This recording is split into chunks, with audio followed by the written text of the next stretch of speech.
Hello guys, Revenant Ace here, and today I want to talk about Hunter x Hunter and Impact.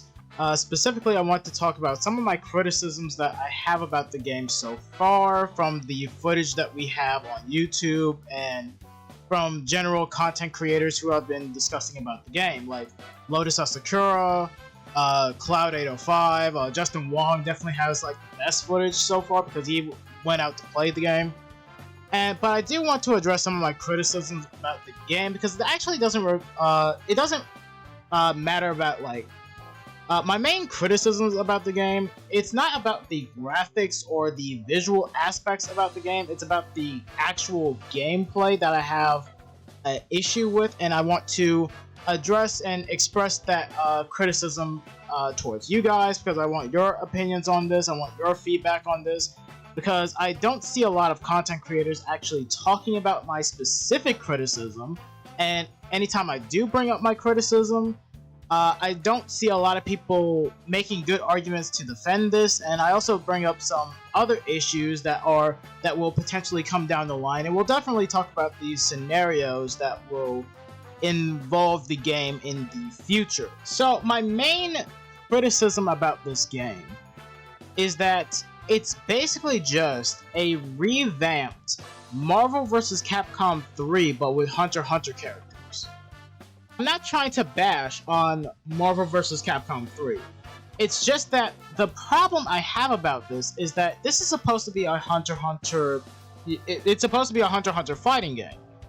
And with all the gameplay that we have, with all the gameplay that I've seen on Justin Wong's channel specifically, because I think he has way more gameplay footage than we actually had access to at the time. So when his video came out, that was the video that I was kind of watching to see, like, okay, how does this game actually play? And it basically is just Marvel vs. Capcom 3. And the problem that I have with this personally is because it doesn't do anything that makes it distinct. It doesn't do anything at all that makes it distinct as a Hunter x Hunter fighting game. Like, it doesn't have, like, its own systems or anything. It really is just the skeleton of Marvel vs. Capcom 3. And some other people have talked about how it has mechanics from another game called, what is it, Tatsunoko vs. Capcom, I think? I think that's how I pronounce it, at least. But yeah, some people have brought up that it does have some mechanics from that game, which is why I think the revamped version of Marvel vs. Capcom 3, but with Hunter x Hunter characters, is kind of like an accurate statement. I used to call it like a modded version of Marvel vs. Capcom 3, which it kind of is, but at the same time, I think revamped is more. I think it's more fair in terms of its that criticism. But yeah, it's basically just that. It doesn't do anything at all that makes it feel unique as a Hunter x Hunter fighting game. It's just Marvel vs. Capcom 3, but with Hunter x Hunter characters. Now, there's another thing we have to talk about with Hunter x Hunter and Impact, and it is the price of the game. Now, I see two possibilities happening. The first possibility is that this game has a low cost of entrance, so like $15, at most $20 to buy and play the game, and it ends up going down the line of like a Power Rangers Battle for the Grid, where it has a small community, a very niche community, but there's still support for the game, right? The second, and I think this is the worst scenario, is that this game has a high cost of entrance, so like at the very most $50. If they go 60, I'm no, just no. But like at the highest amount that I can think of, $50 just to buy and play this game, and it potentially has an even smaller community because they see this price tag and they think no way, and will most likely end support for the game after several months down the line. So basically, it goes down the line of being like an MVCI, or Marvel vs. Capcom Infinite.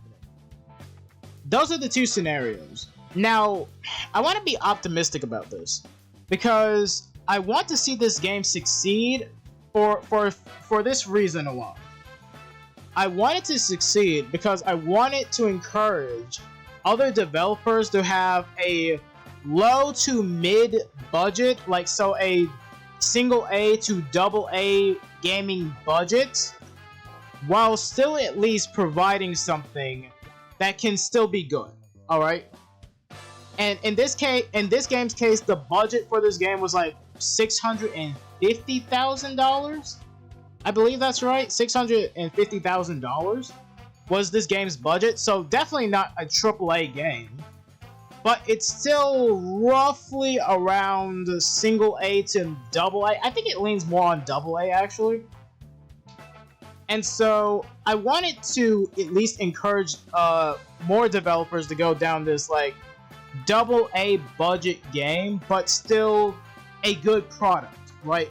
I don't want to see more games like this where they just basically lift the skeleton from one game and just transfer it to be something else. I don't want to see that.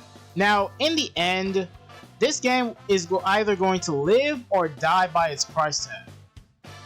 If it ends up going down scenario 2, which the high cost is like at the very most $50, it will end up going down a similar line as DNF Duel, where it's a high cost of entrance for a low volume title.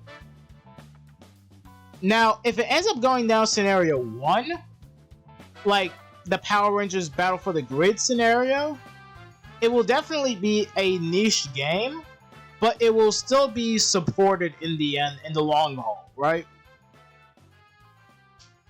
So, obviously, those are my thoughts, those are my opinions on this. Now, the biggest caveat to all of this is that they have yet to announce the price of the game, and so I will definitely like to make a follow-up video to that when they actually release the price of the game, because that will definitely dictate my attitude towards this in the future.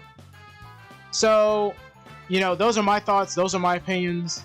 Do you agree with me or disagree with me about what I've said about the gameplay?